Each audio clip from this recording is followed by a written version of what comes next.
How social media helped the case of Susana Morales. Welcome back to our channel, Thrilling Case, where we explore true crime stories that will keep you on the edge of your seat. Today, we're going to delve into the shocking case of Susana Morales. The chilling details of this crime rocked a small community to its core. This horrifying story will have you second-guessing who you think you can trust. On July 26, 2022, Susana Morales went missing.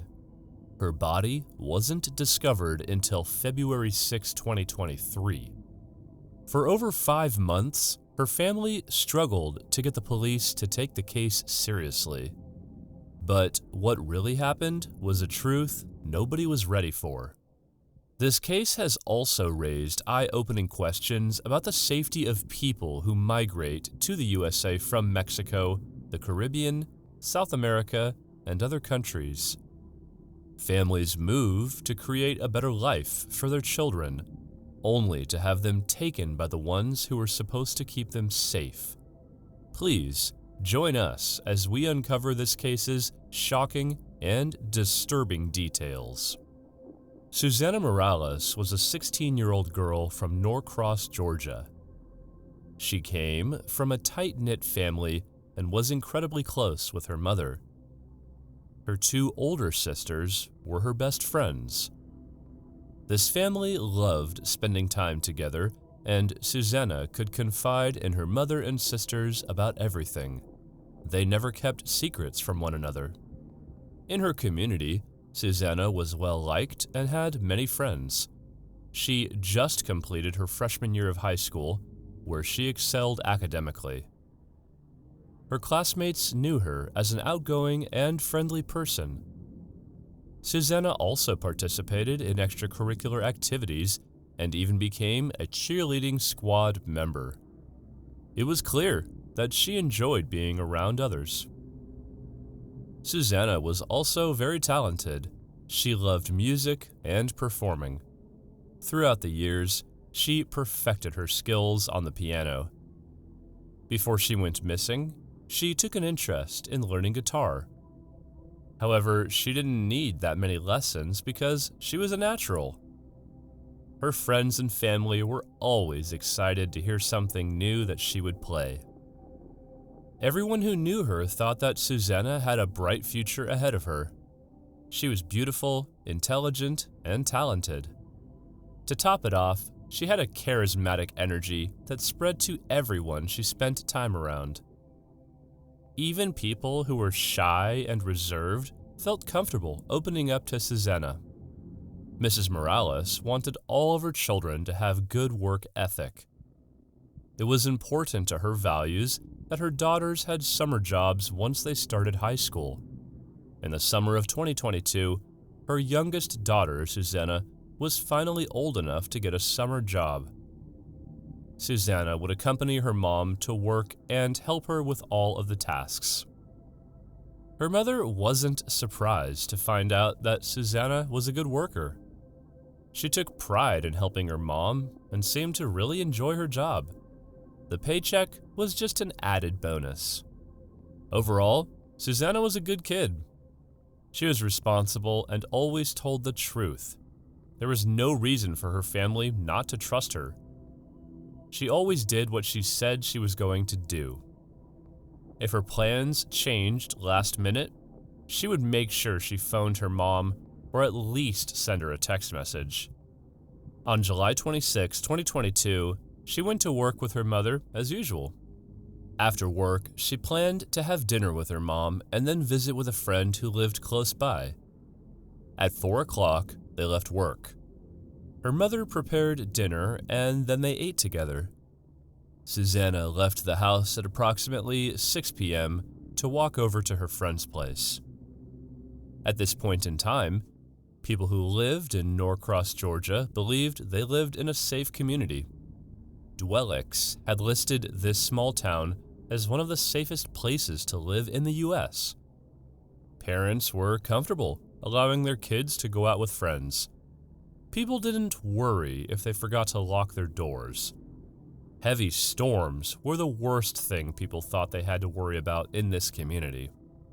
But what they didn't know at this time was that a local neighbor posed a greater threat than any thunderstorm ever could. Susana left her house around 6 p.m. to walk over to a friend's place. This friend lived in a complex in Windscape Village, which was a 10-minute walk. Susana visited this friend often and would usually leave to walk home before it got dark. But on the night of July 26, they lost track of time. Around 9:40 p.m., Susana noticed the sun had already set. She decided to head home before it got too late. Before she left, she phoned her mom to let her know she was on her way. This was the last time anyone heard from Susana Morales. Hours went by as Susana's mother waited for her return. Her concern grew more with every minute that went by. She tried calling her daughter several times, but each call went without an answer. The following morning at 9 a.m., she reported her daughter missing to the police. This was the starting point of when the Morales family began to lose trust in the police system. The officer she reported to didn't take her seriously. She was told she had to wait 48 hours before making a missing persons report.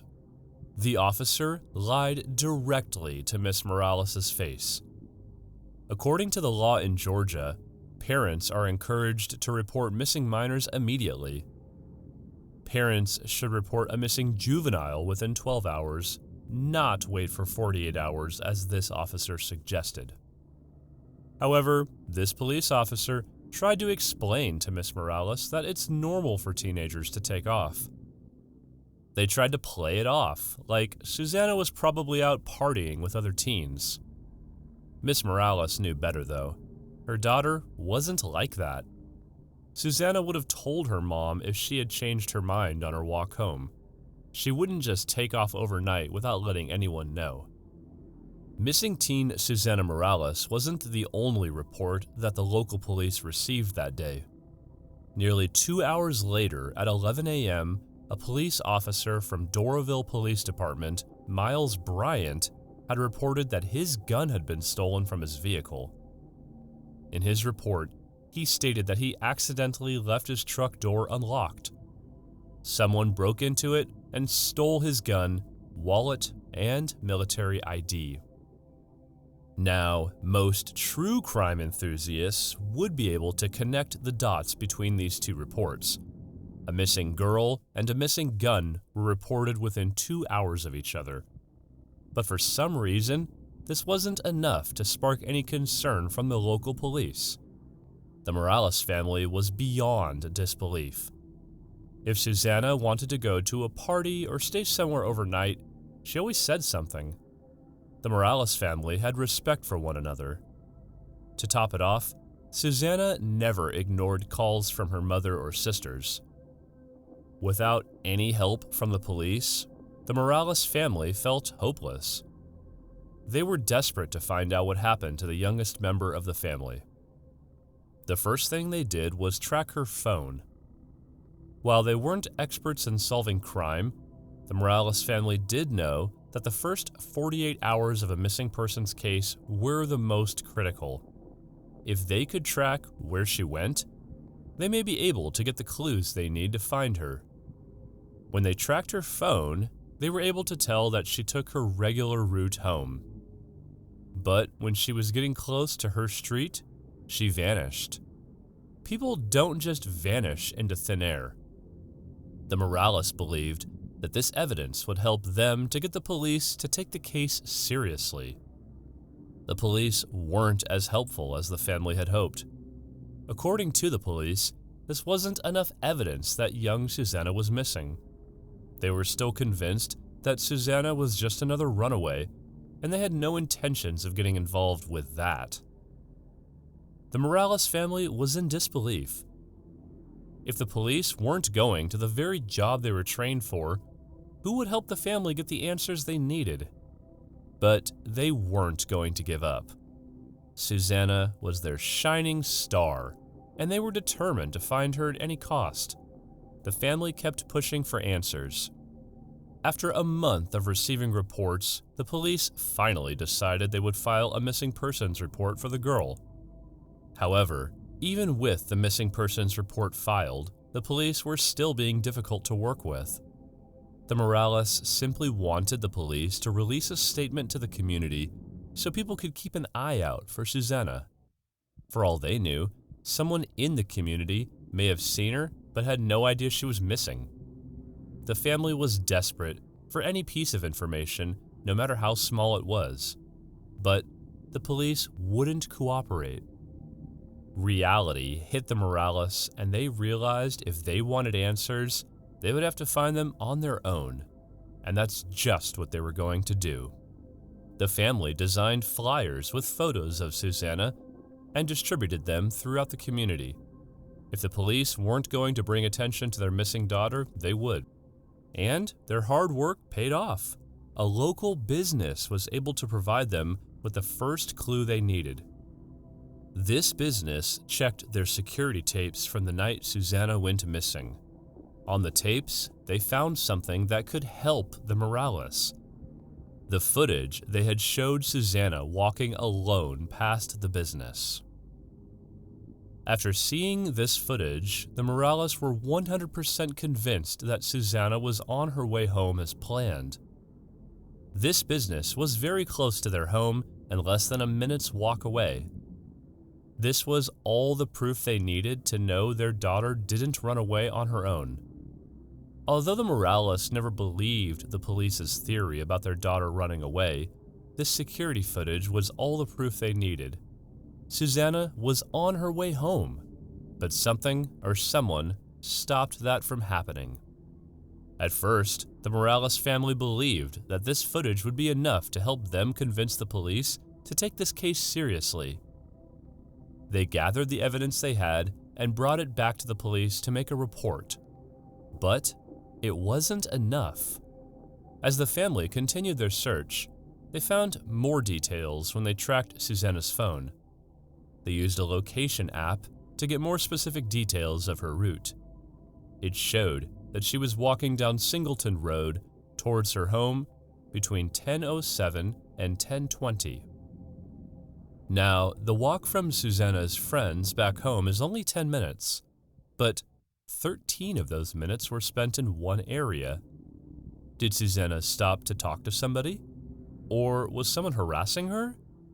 This time frame raised many questions about her disappearance. However, the location app showed one other key piece of information. It also pinged that her phone was at Oak Lock Trace between 10:21 and 10:26 p.m. This was highly suspicious because the area is in the opposite direction of her home. It was nearly a mile away from Singleton Road where she was walking. Again, the Morales brought this information forward to the police. But once again, they were dismissed by the police. Without any evidence of foul play, the police were simply going to continue writing off this case. This wasn't going to stop the Morales family. They were going to keep bringing her case forward until they got answers, no matter how sinister those answers could be. The family put a lot of work and effort into bringing attention to Susana's case. If the police wouldn't do their job, the Morales would do it for them. They continued to make flyers and posters to put up around the community. They used social media to spread the word of Susana Morales and were even able to get attention from news and media outlets. The case was finally starting to get attention from everyone but the police. Could the local police department be hiding something? As Susana's case gained more attention from the media, people wanted answers. It wasn't just Susana's family and close friends that were on her side now. People worldwide heard about her case through social media like Facebook, TikTok, and Twitter. The police may have been able to brush off the Morales when they tried to make a report, but they weren't able to brush off the pressure coming at them from social media. With hundreds of thousands of people asking why, The police finally cracked. On August 29, 2022, 1 month and 3 days after the young girl vanished, the police finally released a press statement about Susana and declared her a missing person. While this was a positive step forward in the case, the Morales felt like it was too little, too late. They had already lost over a month of time that could have been used to search for Susana. Now that a statement has been made, more people in the community were on the lookout for the young teen. But the case would take more time to unravel. They only had so little information to go on. As the months went on, the family started to feel like they wouldn't get answers. But 6 months later, they received the news they were dreading. At this point, the family expected that foul play was involved, but they weren't prepared for the reality of it. On February 6, 2023, a body was found in a wooded area located off Highway 316, exiting Gwinnett County. Police contacted the Morales requesting a DNA sample from Susana's mother. They also wanted Susana's dental records. With this request, the family knew that the police were no longer on the search for a missing person. It confirmed their worst nightmare. A medical examination of the body showed that Susana was killed on July 26, 2022, sometime between 10 p.m. and 2 a.m. Here is where the case takes a very wild turn. While police were investigating the area where Susana's body was found, they discovered a gun. Whoever brought Susana to this area dropped their gun. Now, this should have raised a lot of suspicions. First of all, if someone dropped their gun, wouldn't they notice and return to the scene to collect it? Police could easily dust it for fingerprints. But that's not the strangest part of this discovery. What really threw police off about the gun discovery was that Susana hadn't been shot. While police didn't have any answers at this point, they were convinced that this gun had something to do with the case. So, they traced the serial number on the gun. With this information, they discovered something so shocking that they were left speechless. The gun was traced back to Officer Miles Bryant. This was the very gun he reported missing merely 2 hours after the Morales reported Susana missing. The timing of the report was very fishy. According to Bryant's initial report, his gun, wallet, and ID were stolen on July 27, 2022. How did Susana's killer have the gun on the evening of July 26th? While the police were not helpful at the beginning of the case, they were determined to make it right. This evidence was fishy, so it was time for them to open an investigation of the 22-year-old police officer. Had the killer been under their nose this entire time? As they began an investigation on Miles Bryant, they weren't prepared for what they were about to discover. Miles Bryant was a predator who had been hiding behind a police badge. One of the first things that raised people's eyebrows during the investigation of Bryant was his home address. He lived in the same area where Susana visited that night. His window overlooked her friend's apartment complex. But this wasn't the only thing that the investigation uncovered about Bryant. This cop had a history of bad behavior, and every single one of his targets was a female. In 2018, a woman called the police on Miles Bryant. He lived next door, and she caught him trying to break into her house through the window. She immediately called the police, but Bryant knew how they operated. He knew just what to say to get himself off the hook.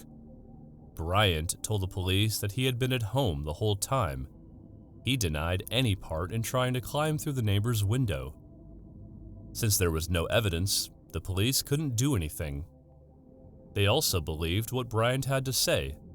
At the time, he was a young security guard who seemed to have a good future. Why would he risk it all to break into someone's apartment? Bryant got off scot-free.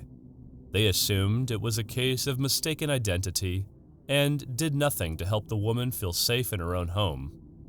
Several years later, the police received another alarming complaint about Bryant.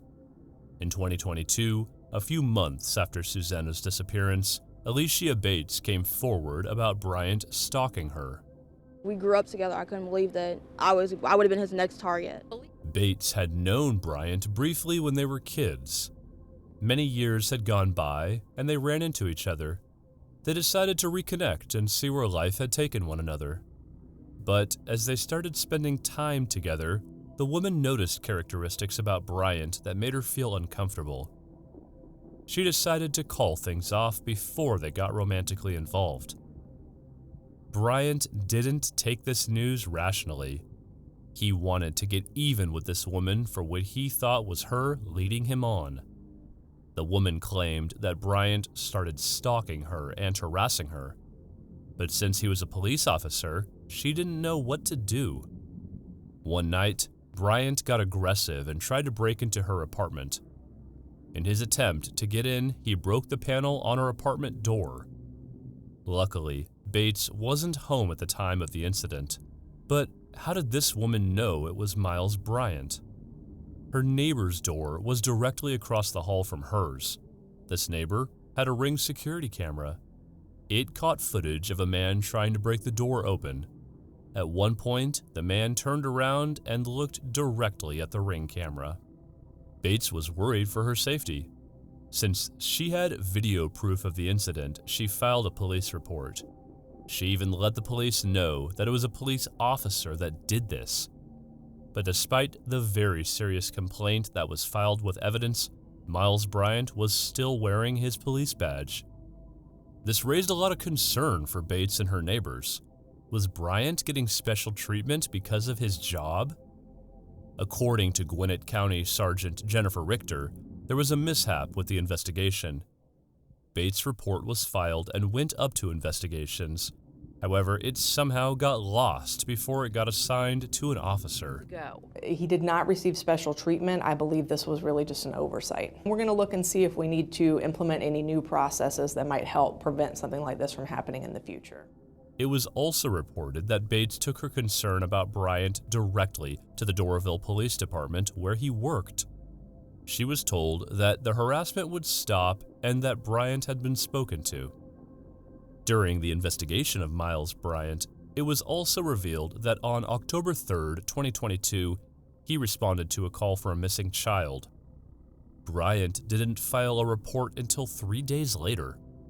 Despite this huge failure on his behalf, all Bryant received was a little write-up.